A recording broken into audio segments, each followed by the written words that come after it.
If you watched the previous video, you already know what this structure is. This is the very famous High Line of New York City, and we are looking at it from the Chelsea area.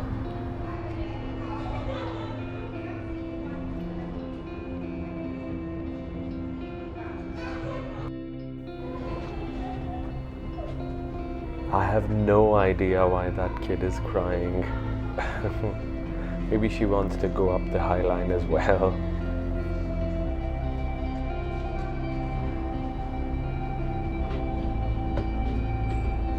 This is of course the 26th Street, which we've explored quite a bit in the previous video, the Chelsea video, and now we are climbing up the High Line from the 26th Street.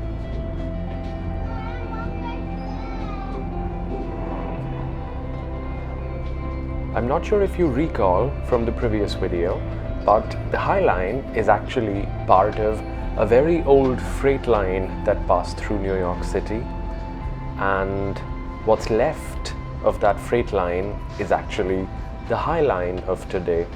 It's converted into a very interesting and a very beautiful park for the public. Wow, and it's also a park that I would often come to when I was working right here on the 26th Street, just because how close this is from my office building, the Starrett-Lehigh building. Starrett-Lehigh is of course a building which has another link with another freight line. That's mentioned in the previous video as well. You should go watch it. I just love this view. I love the wind blowing through my hair and feeling the wind in my skin, also feeling it against all the greens that we see around us. And it's also taking me back to the time when I was working here, as I said. I would often cross by the High Line to grab my lunch on the next street. In fact, it was the avenue, the 10th Avenue. And I would also sometimes just climb up and sit right here on the High Line. Of course, there was so much stress from the workday sometimes, but taking breaks such as these, it would always refresh you and get you ready for whatever was up next. I'm so happy to be back.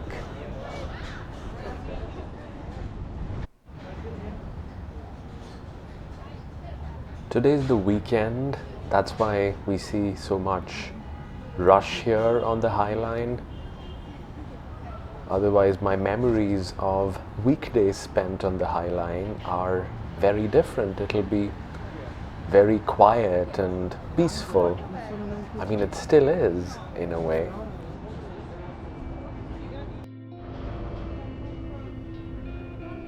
Clearly, watching the world pass by is a pleasure in itself.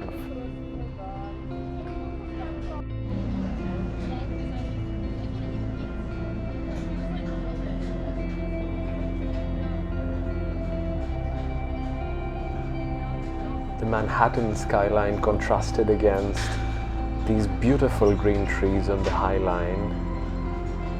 This is quite the experience. And of course, that's why we see so many people experiencing this on a weekend. Wow. So, if you would carefully notice, there are actually tracks on my right side. They're not very visible right now because of all the greens and the shrubs and the grass that they've put right on top of the tracks.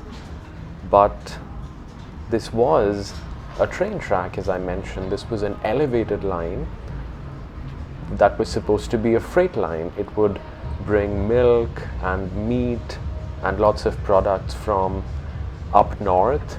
Sometimes it would even come from the Midwest, and then it would eventually come along this freight line right into the heart of New York City, right here into Manhattan.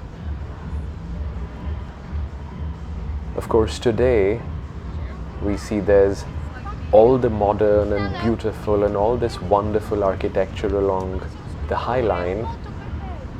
But in the past, this was of course a very functional feature of New York City. And the reason it was elevated is obvious. I mean, if you logically think about it, you would understand as well. The government wanted to make sure that the traffic and the train don't come across each other. You don't need to have any railway crossings then. I think I need to pause just to look at this beautiful design. I'm just thinking about the people who would be living in these beautiful, expensive homes. They'll have quick access to one of the most, I guess, one of the most wonderful features of the Chelsea area or of Midtown Manhattan, which is this elevated park, the High Line. I wish I could have a house like that. Right next to the High Line. People watch all the time. Look at all these tourists walking and enjoying the High Line on a weekend, but maybe even on a weekday. I could sit in my balcony reading a book or maybe writing a book and just enjoying these wonderful views. Of course, we've got these houses as well, which are probably older and would not be that well maintained, would not be that expensive. But I think the people living within these would have equally wonderful experiences. If they would look outside their bedroom window, they would see the beautiful High Line. And this view, like looking at the streets of Manhattan right below the High Line, this is another, I guess, cherished feature of the High Line, because you get a perspective that you would not get from most other places. You get to see all along the length of these streets. And sometimes you even pass through buildings. This was another feature and is another feature of the High Line, that it's very close and sometimes it's passing through the buildings.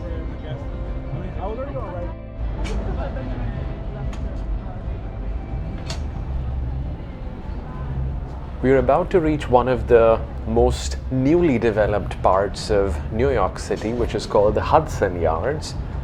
But I think this is also a moment when I would like to go back to the history of the High Line. As I was mentioning, this was a freight line, and there was only one part of the freight line that was elevated, and this part started from the 34th Street. We are very close to the 34th Street now, and it went all the way south up to what's called the St. John's Terminal. It's like pretty much in downtown part of Manhattan. Today though, if you look at the elevated parts that are left, they are only up till what's called the Gansevoort Street, which is, I think, about 20 streets south of where we'd started.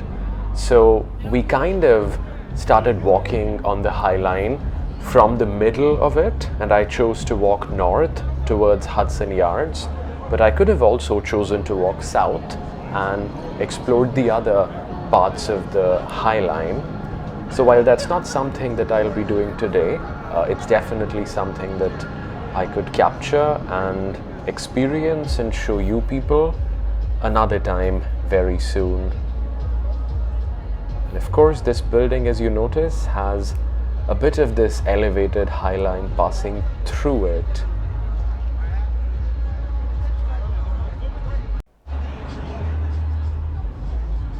Alright, so now we are going into this area where the High Line meets Hudson Yards and the High Line also meets the ground level. And that's the interesting bit about the design of the High Line and also the topography of this area, that we've not really climbed down any stairs, but still we've reached the ground level. A, because the High Line becomes lower and lower as it comes to this area, and B, because this area, which is Hudson Yards, is also at a higher elevation in general. And this very futuristic looking building that you see right in front of you, the grey one, this is called the Shed. This is a building that moves, and by moving it's actually able to accommodate a bigger area under it for cultural performances or art installations. In fact, people are also saying that the Shed is in a way becoming a competitor for MoMA, which is the Museum of Modern Art, another very famous museum within New York City. This interesting looking building, by the way, that's called the Vessel, and we'll talk about it. But before that, I just generally want to talk about this area which is called the Hudson Yards, and you can almost feel how lively and full of energy this has become. This was also one of the main motives behind redeveloping this area, and I just love when economic development and new construction brings life and brings new job and brings new economic activity to an area. That's precisely what Hudson Yards has done to this one.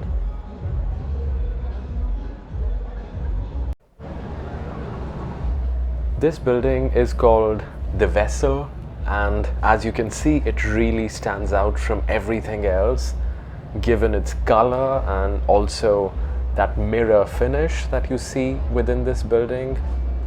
This almost reminds me to some extent the Cloud Gate in Chicago, which is also called the Bean, but of course this building is so much more.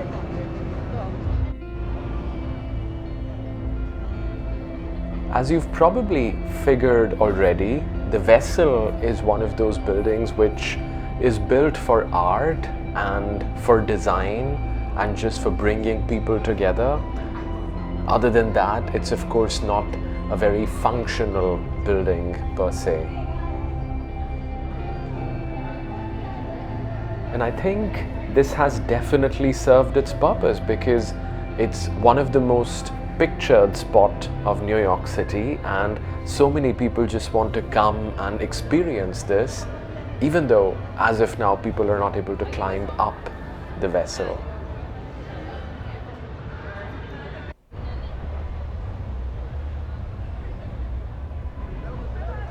The last time I was in this city, there was no Hudson Yards.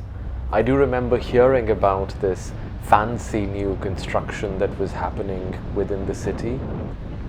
But to see it come together into something that's so, I think, striking, almost breathtaking, with some of the newest buildings of the city, it's just wonderful. It's wonderful to experience it in person. And to imagine that all these buildings, they've been constructed within the last 10 years, for instance, that's just amazing. Like 10 or 15 years, that's about it. This is such a beautiful new spot of the city now.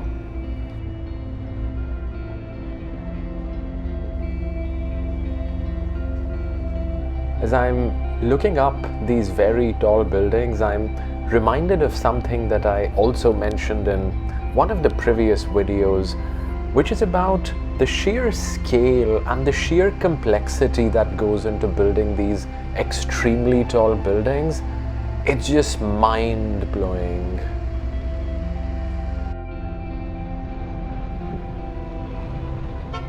We are standing on the 34th Street now and looking towards, of course, the Hudson River. But just before the Hudson River is the 11th Avenue, and that avenue was nicknamed Death Avenue once upon a time, because the rails were actually running at the street level, right on the 11th Avenue, and it led to a lot of accidents in that area. So yeah, that's an interesting trivia about the 11th Avenue and even parts of 10th Avenue because of the same reason. So we are back on the 34th Street now, which I've already mentioned, and we walked over to this area from Chelsea via the High Line. Of course, you've seen all of that already. Wow, whenever I look at these tall buildings, I just want to be on top of them and just experience that wonderful view.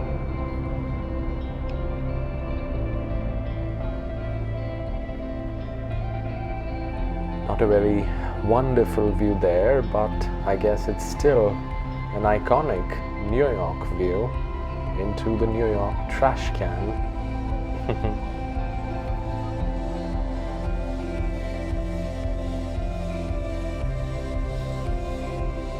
So I guess this is pretty much it. We saw the High Line, I would say 50% of the High Line, and we saw quite a bit of the Hudson Yards as well. And this is where I think our video will end. I will definitely be walking around more and showing more of even the High Line, but that'll be for another video.